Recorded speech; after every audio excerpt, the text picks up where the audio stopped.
Hi, xin chào các bạn đã quay trở lại với channel mình. Hôm nay mình sẽ chơi một vị tướng Butterfly nha các bạn. Thì bạn nào có chơi Liên Quân thì tối 7 giờ mình sẽ vào Zalo với các bạn ha. Hôm nay mình sẽ chơi vị tướng Butterfly đi rừng nha các bạn. Thì đầu game thì mình đã đi 2 mạng rồi anh em ơi, cho nên là mình rất là phế thôi.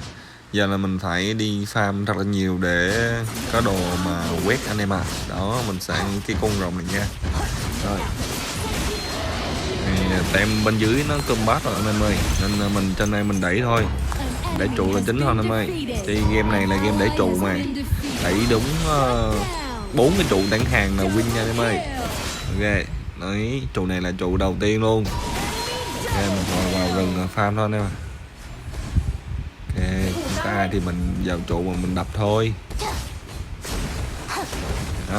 Crazy ơi, đâm to đó nhờ, tại vì mình yếu phàn anh em ạ.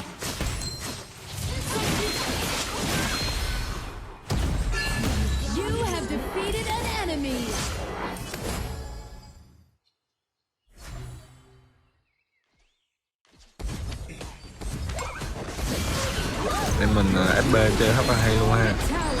Đó, có những cái chiêu biến về và chiêu tập hợp thì rất ok luôn. Quét thôi.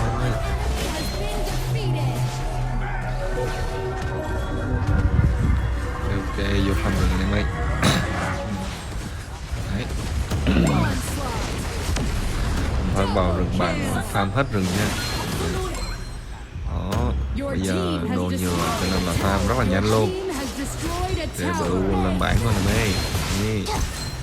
Để mình trận này mình chơi rất hay luôn. Bạn nào có chơi Liên Quân thì cứ bình luận vào bên dưới nha, mình sẽ tạo phòng anh em mình vô Zalo. Rồi thì mình dẫn tới nhà rồi luôn các bạn. Pha này là mình có ở đó là mình dứt luôn rồi. Rồi biến lại ban trụ luôn nhé anh em ơi. Giống 3 cái con này. Đó, đam rất là bự luôn. Bây giờ mình sẽ ăn con King Kong nhé các bạn. Mình và con AD sẽ ăn con King Kong. Đó, AD rất là xanh luôn, cho nên hai đứa ăn rất là nhanh. Đó, dùng 2 combo chiêu là lầm luôn. Đó, rừng nó quy lên tàn hình tới anh em ạ. Luôn ulti nhất luôn. Chạy pha này thì mình chết nha các bạn. Tại vì lúc đó có Rishi và theo nát bánh ghê quá. Rồi ăn một lò đỏ rồi lên combat anh em ơi. Để chúc bạn xem vui vẻ ha. Bạn góp ý thì hãy bình luận bên dưới nha các bạn ơi.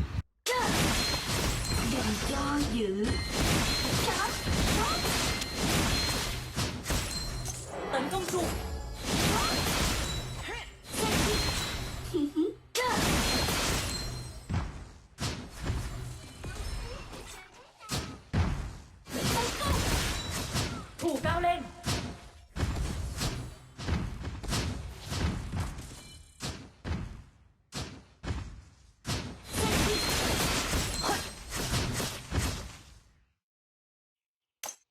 Người cũng như Phe địch đã mất hết trụ. Lính siêu cấp sẽ xuất hiện Your ở đường team giữa. has destroyed a tower.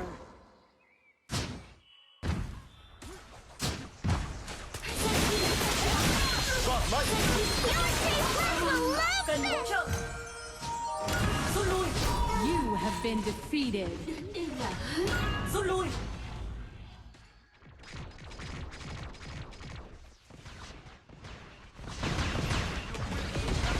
An enemy has been defeated. Chiêu cuối chiêu hồi. An ally has been defeated.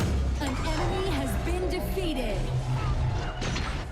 An enemy has been defeated.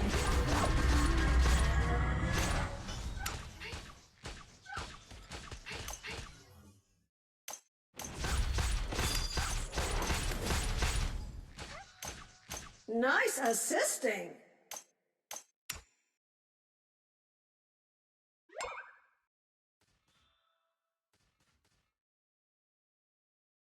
Tấn công. Từ điển của ta không có hai chữ thất bại. Ultimate.